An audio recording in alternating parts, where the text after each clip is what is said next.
Hi everybody, welcome back to Kosmos. A little while ago I showed part one of a series on presses in this workshop, and this is part two. It's taken a while for me to get this sorted out because the large press you see there on the table, the green framed Marlco press, has been sitting on the floor of my workshop, and I haven't been man enough to pick it up onto that bench.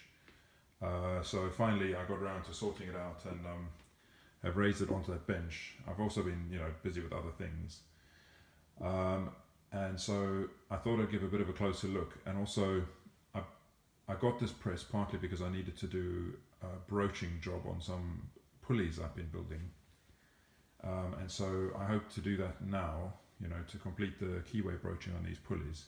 So I'll show you a bit more detail.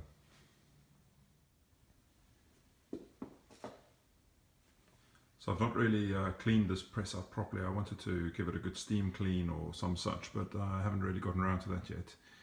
I do now have a kind of sales catalogue for this tool from when it was current. You can see it's called Marlco, which I think was Mr. Marley and Company, made in London. So that was obviously during the 1940s and 50s, when such things were still made in the capital. It's a 2-speed press, so it's a rack and pinion. You can see the pinion teeth cut into the side of the ram there. But it's got this pair of gears around the back, which you get the idea.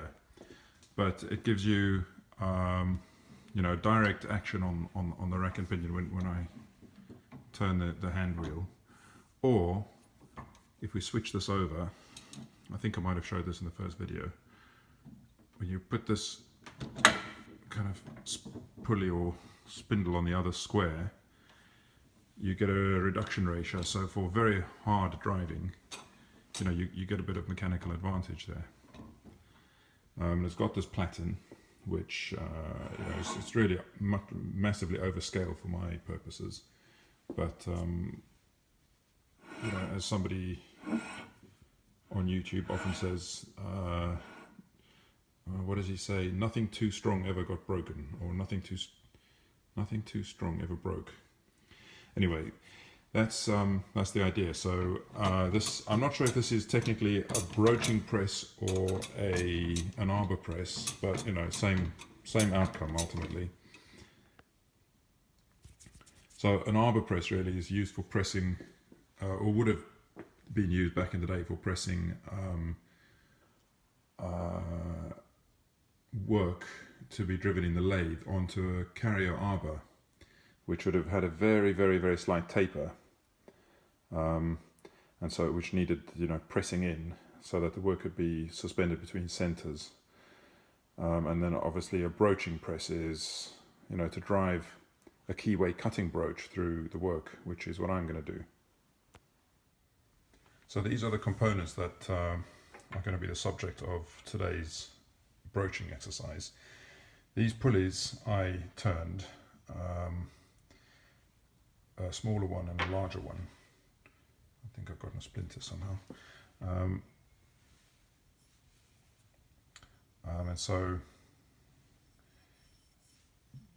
they're designed for fairly high speed work, because this is for a toolpost grinder. So that this whole exercise is for a toolpost grinder for my Myford lathe. It's supplied as a kind of kit and plans, and so that will say a casting, and I've turned the casting into the finished product that you see here. Got a very, very slight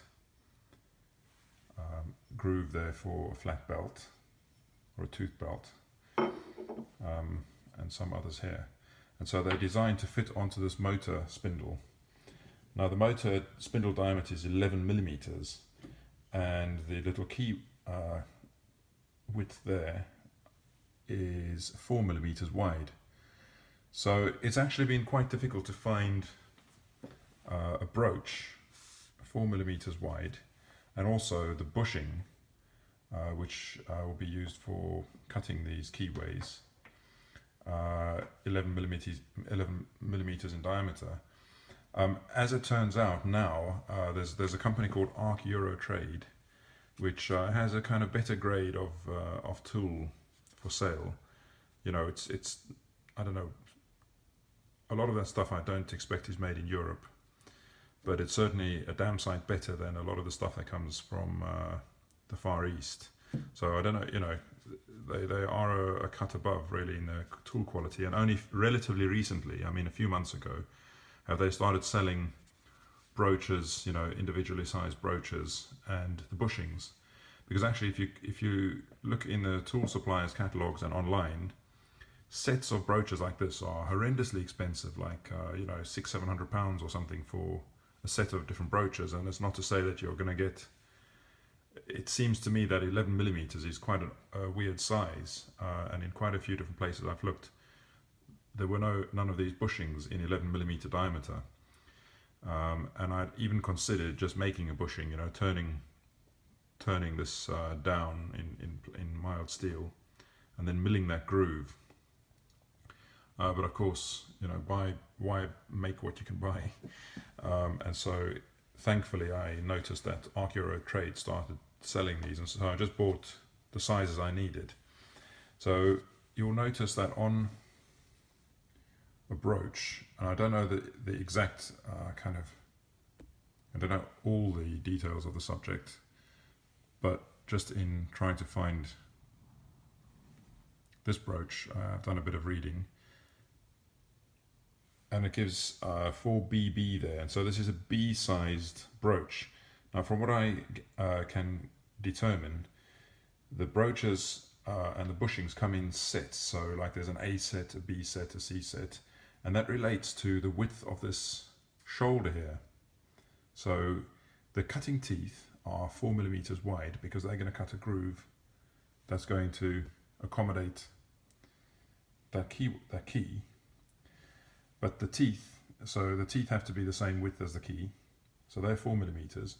But in order to reduce the number of sizes that are made, these spines are sort of graded in 3 different groups, or you know, maybe more, but 3 general groups, A, B, C, and so that's a B set. And so all the B's, no matter what the size of the width of the teeth, all the B's will have the same spine dimensions, and so that just cuts down on the number of options needed in a set. Then you also got the shims. Now there are other videos around, obviously, where you can see how to use a keyway brooch, but these shims are used in lathe passes. So you pass this through the work once, and then you put a shim in, and what it does is it advances the teeth into the work by the depth of that shim. And so the shims are also numbered. These are B shims, and so they are clearly the same width as the spine of that brooch.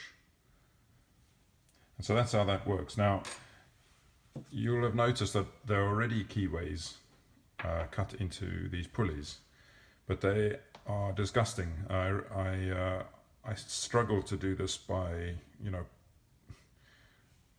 not very good methods. I think what I did to create these was made a little single point cutter held in a boring bar in my lathe's tool holder, and I kind of ground the cutter to that exact width, or slightly narrower than that, in fact.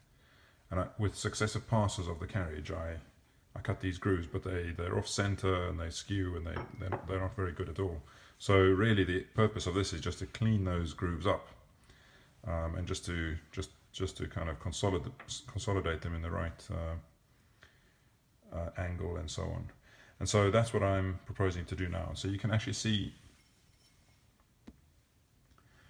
that this pulley does fit onto the motor shaft to an extent. I've got these cap screws in. Let me just spin those out.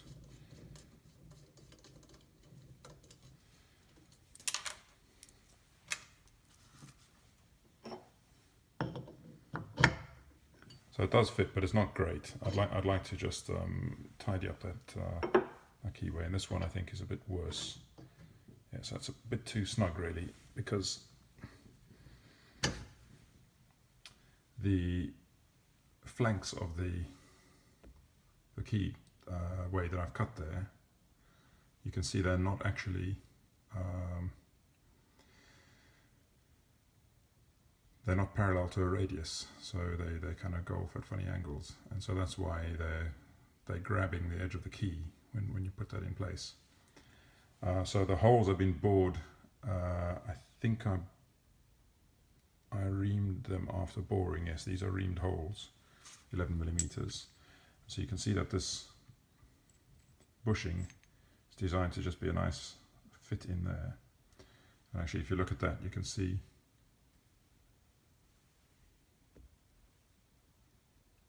how far out of truth that hole is. So I'm going to have to take it all shaving off that. Let's just compare the larger pulley.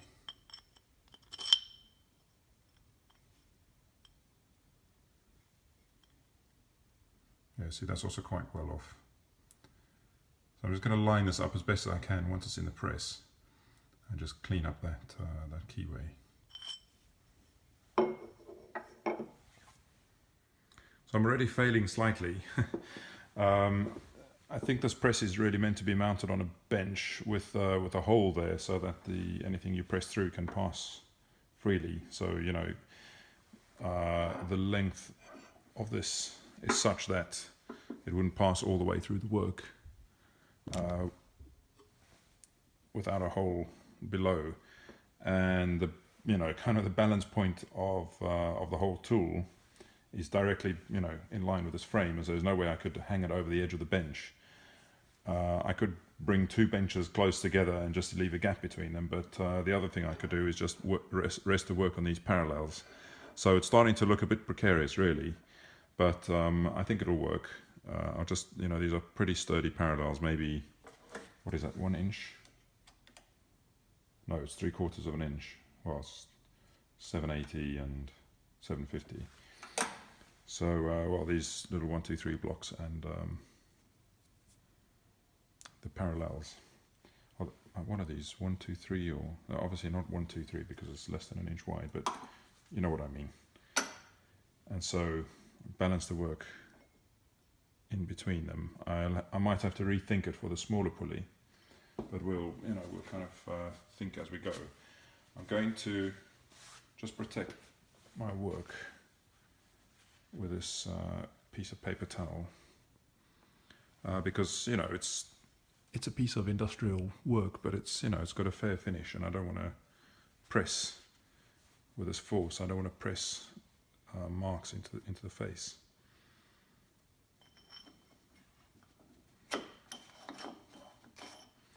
Okay.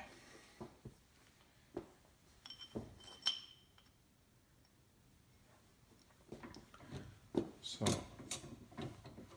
I've got this on geared drive here, shall we say? So the reduction drive.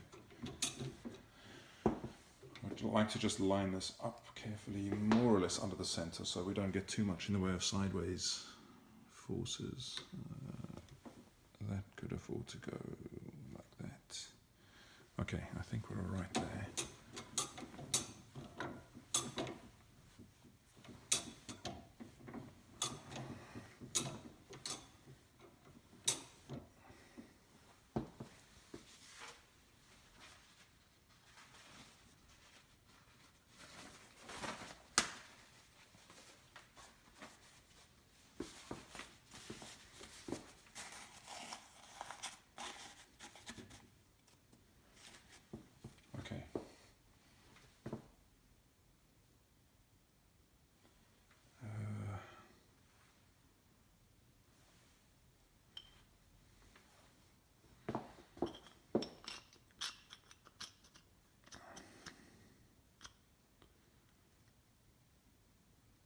So it's only really going to start cutting from about that position.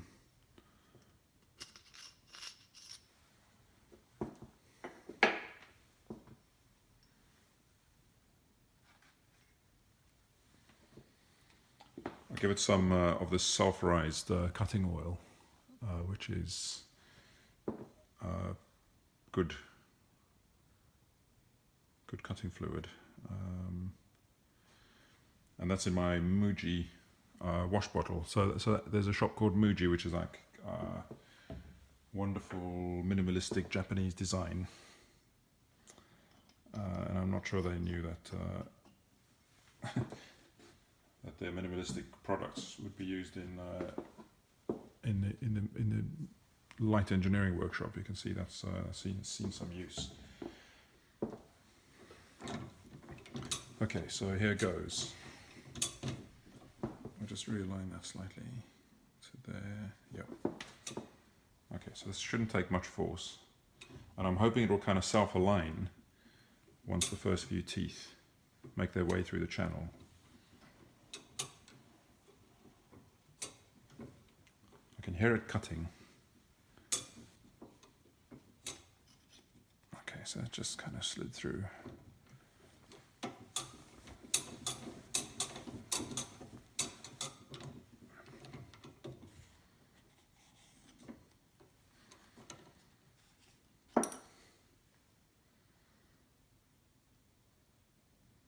The very slightest of shavings.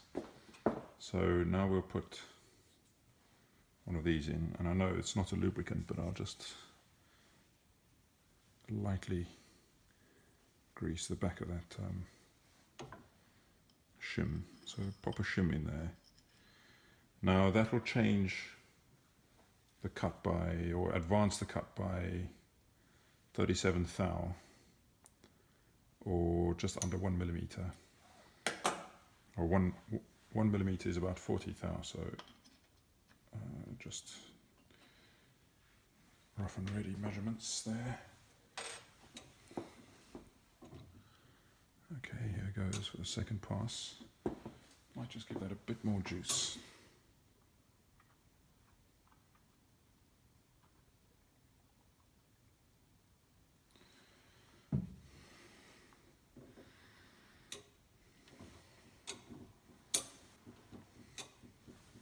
Feel a bit more pressure this time. I think I'm to full depth now. I wouldn't want to go much deeper than that, I don't think. Not that it matters, because the having a bit of air above the keyway, above the key, isn't going to cause any hassles. So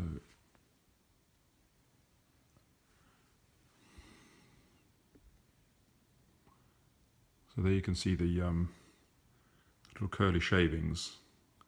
You can see how they're built up inside the space between those upper teeth, really, not much more than the upper teeth. The lower teeth have just got curly shavings near the corners, and that's to be expected because my original keyway was so cockeyed.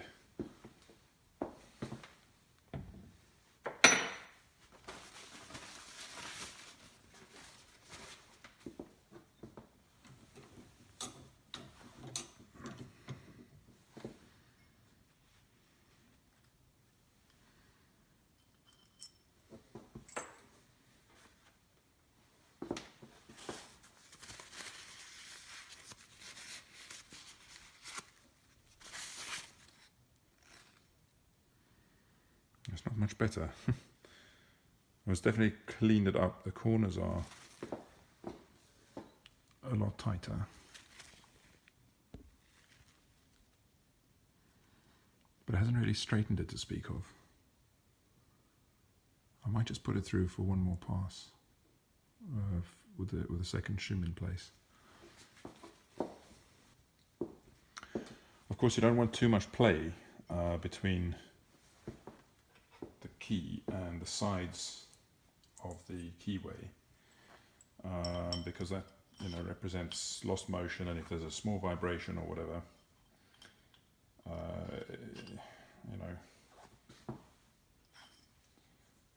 well, the less slop in a system, the better. I'll put the second shim in place and just take a further cut.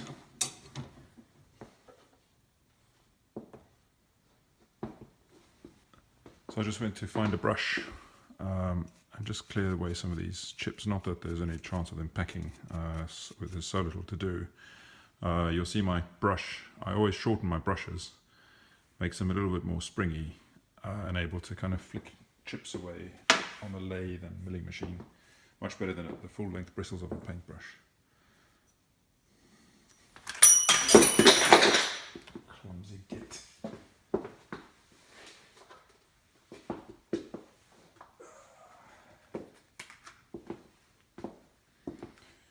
Right, it's still in one piece. The advantage of a laminate wooden floor.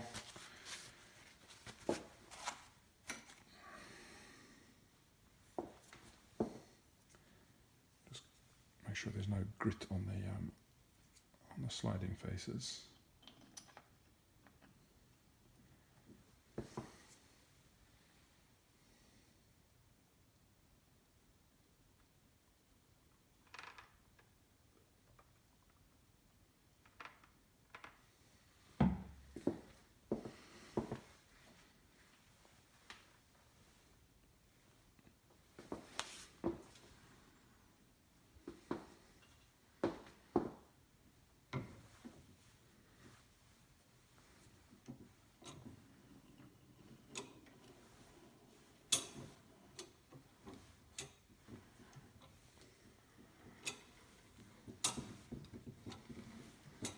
I'm feeling definite pressure now, much more so than the last run. So I think we're taking complete cuts now. Right, that's through.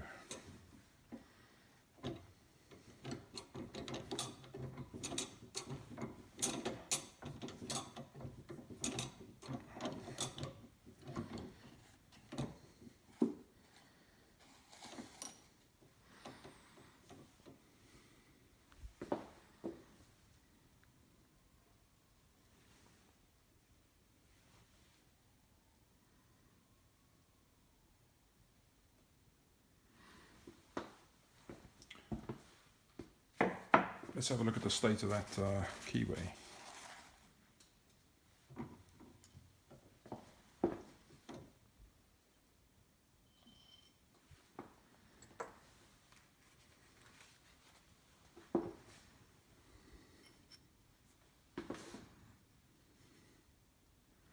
I think we've got a kind of double cut. You can see remnants of my original keyway on the right there, and the new cuts, you know, taken quite cleanly on the left. So I mean, that's as good as it's going to get, because I've gone, you know, beyond full depth, and yeah, it's okay. Actually, on the camera, try and line this up exactly with the camera lens because we're getting a bit of distortion. Yeah. So you can see that it is coming off as a radius. Not that these are radial, but the center line of that is a radius, and the new cuts are square to that radial line. So I think that's you know, all we can ask for the job really. Let's get rid of some of this excess, and then we'll try the small one. I've cut down the size of this piece of tissue paper because it was blowing out the exposure in the previous shots. So I've just reduced that down to the minimum required size type of thing. I think what I'll do with this is run it with one shim already in place, or should I? No. Let me just put it through a benign pass to begin with, just to see where we're at.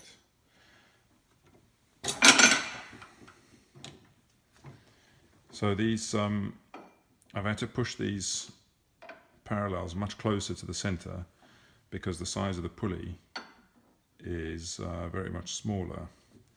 Like the bearing face is not that great. Let me just raise this ram up a bit. Oh dear. I've got the kind of windlass resting on my shoulder now. Obviously, I don't want to put that too much further than halfway, although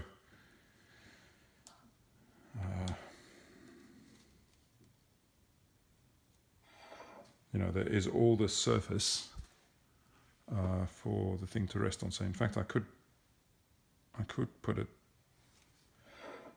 well over, I could overlap it considerably just to give that a nice bearing. You want to be able to support this, you know, a fair amount. I think that's okay.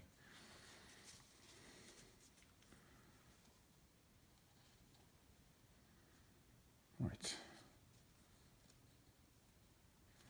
So we'll give it a dry run. I think it might take the very lightest of cuts.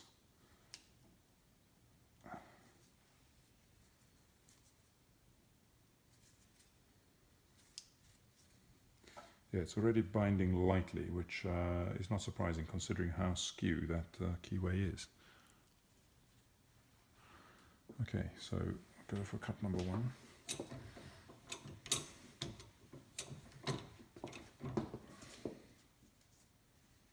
I'll just line that up nicely under the ram.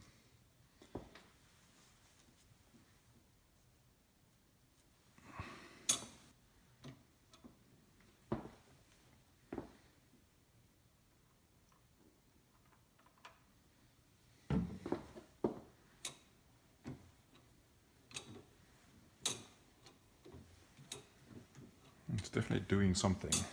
I can feel pressure.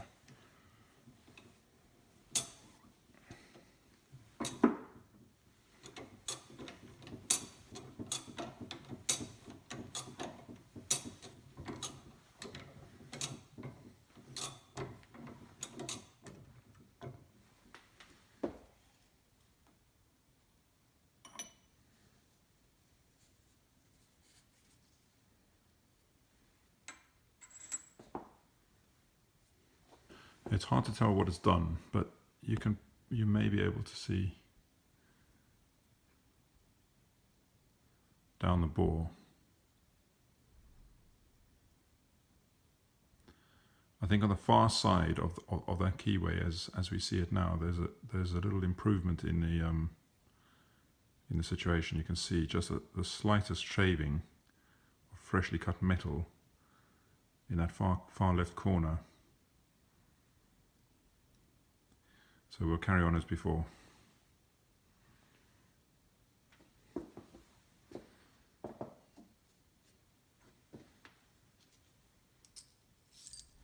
Oh yes, a lot more cutting this time.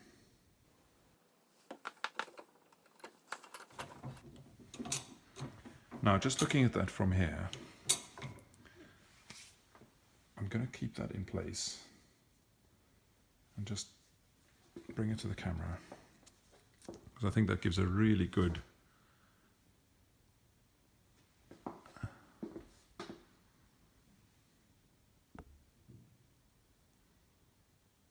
so there you can see how neatly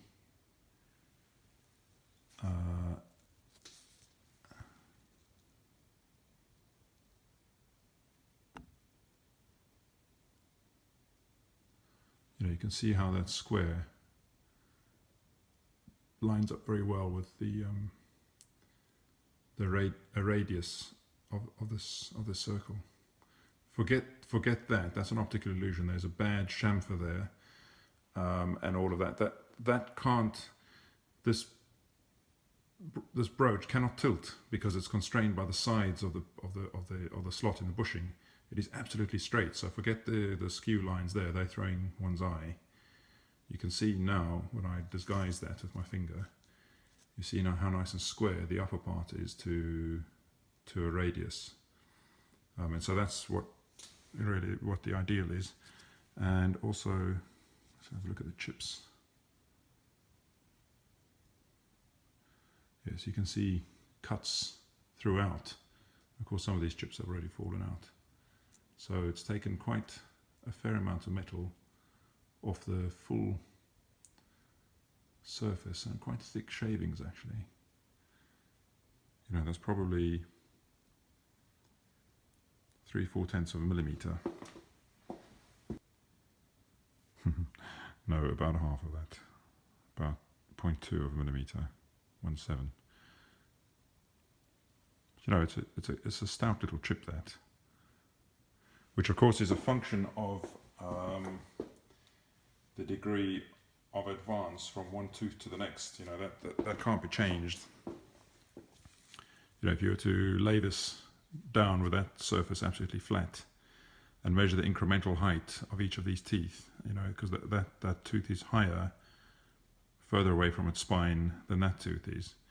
So the thickness of the chip depends on the incremental increase in height from one tooth to the next, which will define, you know, how thick that shaving is. And the elephant in the room is the fact that this isn't actually all the way through. Oh no, it's fine. That is okay. So there you can see quite a nice finish to the sides and bottom of that keyway. A word on wording, or a word on nomenclature. This is a keyway, and the equivalent thing cut into a shaft is a key seat. And so often one hears, or even, you know, I sometimes fall into the trap myself of calling the groove in a shaft a keyway, but actually the one in the shaft is called the key seat, and the way cut into the pulley is called the keyway.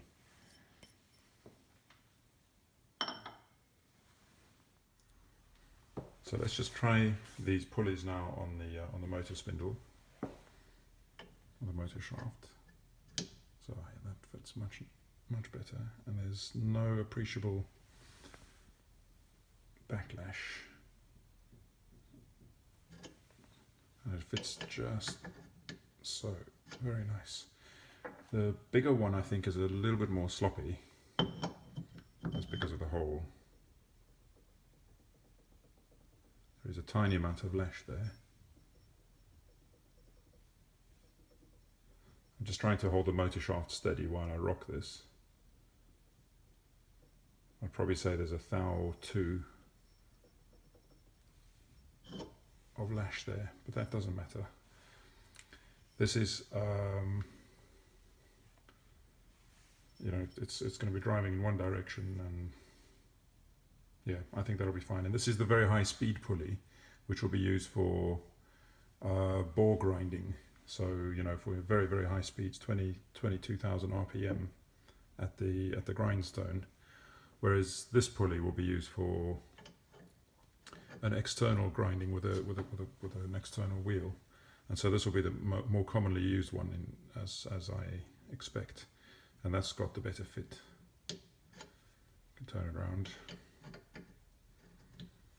Good. I'm pleased with that, and I'm pleased that I finally put my new press to use. And I'm pleased that I've been able to conclude part 2 of the press discussion in the Kosmos workshop. So just to kind of recap a little bit, you know, you might wonder what the hell's this got to do with watchmaking and clockmaking. Well, not a lot, but it's a tool that I've been building. This toolpost grinder is a tool that I've been building, and I do have a purpose in mind when for grinding some features on a clock I'm building, so it will come in useful. So all of this, you know, peripheral activity is actually to a purpose really in the long run. Or this will help me later in something that I'm busy building. So thanks for watching, and do subscribe or check back from time to time for updates. And leave a comment if you've got an opinion. I'd love to hear from you. Thanks.